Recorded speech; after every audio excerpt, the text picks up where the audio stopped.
दोस्तों ये जो विजुअल्स आप देख रहे हैं कोई मूवी सीन नहीं है। ये वेस्ट बंगाल के टीएमसी लीडर जहांगीर खान की उन बाइक वाहिनियों में से एक थी जो सत्ता में रहते हुए अपनी राजनीतिक ताकत का नंगा नाच करती थी। पश्चिम बंगाल में टीएमसी की सरकार में रहते समय यही स्थिति थी। जिसके ऊपर ममता बनर्जी का हाथ था, वो इसी तरह की अलग अलग वाहिनियां लिए घूमता था। लेकिन आज सरकार बदलने के साथ ही सच्चाई भी बदल गई। वही पश्चिम बंगाल जहां कभी अपोजिशन वर्कर्स खुलकर के कैंपेन करने से डरते थे, जहां पुलिस स्टेशन पर भी रूलिंग कैडर का दबाव माना जाता था, आज वहां सत्ता बदलते ही उन लोगों का हिसाब हो रहा है जो कानून को अपनी जेब में लेकर घूमने का दावा करते थे। और ये सिर्फ लॉ एंड ऑर्डर के बदलने की कहानी नहीं है, ये उस सिस्टम के कोलैप्स होने की कहानी है जो सालों से डर, सिंडिकेट, कट मनी और कैडर कल्चर पर खड़ा था। इसमें सबसे पहला नाम है शेख शाहजहां का।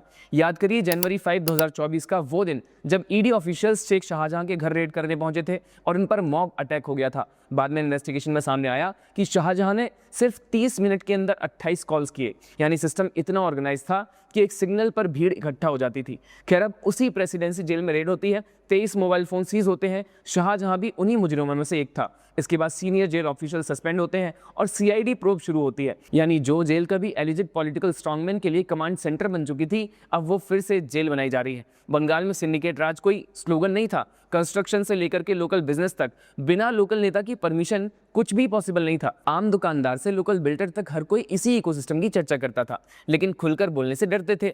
अब वही बंगाल सिंडिकेट्स पर क्रैकडाउन करता दिखाई दे रहा है। लेकिन कहानी सिर्फ शाहजहां तक सीमित नहीं है। टीएमसी में नंबर 2 और ममता बनर्जी के भतीजे अभिषेक बनर्जी के खिलाफ भी एफआईआर दर्ज हुई। आरोप है कि कैंपेन के दौरान दिए गए उनके बयान ने माहौल को और भड़काने का काम किया और पब्लिक ऑर्डर डिस्टर्ब करने की कोशिश की। याद कीजिए कैसे उन्होंने चुनाव के दौरान गृह मंत्री अमित शाह को भी थ्रेट्स दिए थे। और अब आते हैं फाल्ता का पुष्पा यानी जहांगीर खान पर, एक ऐसा नेता जिसकी पहचान पॉलिटिक्स से ज्यादा उसकी बाइक वाहिनी और मसल्स शो से बन चुकी थी। बड़े रोड शोज, दर्जनों बाइक्स, लाउड प्रोसेशंस और एक ऐसा एटमॉस्फेयर जहां शक्ति प्रदर्शनी पॉलिटिकल मैसेजिंग बन चुका था। लेकिन इलेक्शंस के बाद पिक्चर पूरी तरह बदल गई है। ऑफिस वेंडलाइज हुआ, वो अंडरग्राउंड चला गया और जब वापस दिखा तो अपनी बाइक वाहिनी के साथ नहीं बल्कि पुलिस सिक्योरिटी के बीच। जो आदमी कभी खुद ताकत का प्रदर्शन करता था वही अब सिक्योरिटी कवर में दिखाई देने लगे हैं। इसे सिर्फ एक नेता की गिरती हुई पॉलिटिकल ताकत नहीं बल्कि बंगाल के बदलते पावर स्ट्रक्चर की तरह देखा जाना चाहिए। दोस्तों राजनीति में सरकार बदलती रहती है, लेकिन कुछ बदलाव सिर्फ चुनावी नहीं होते, इंस्टीट्यूशनल होते हैं।